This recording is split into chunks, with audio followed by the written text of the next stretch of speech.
Igbo ekenekwa m n'ụwa na-asụ unu nke onye chi nya zero. Mama na mmanwụ bishọp ayaka ụmụ ji ikpete taa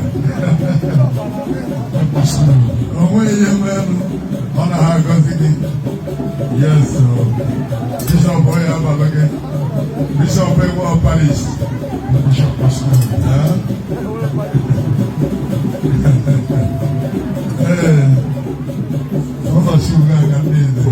Eze akụ ka njuke na-eri o nwere ihe nna nna anyị ha chọpụtara dịka nri ha na-eri eri o nwere ife dịka ife oriri nna nna anyị ha chọpụtara dịka nri ha na-eri eri. The soup we are eating today was made up of different leaves and roots that never relate to.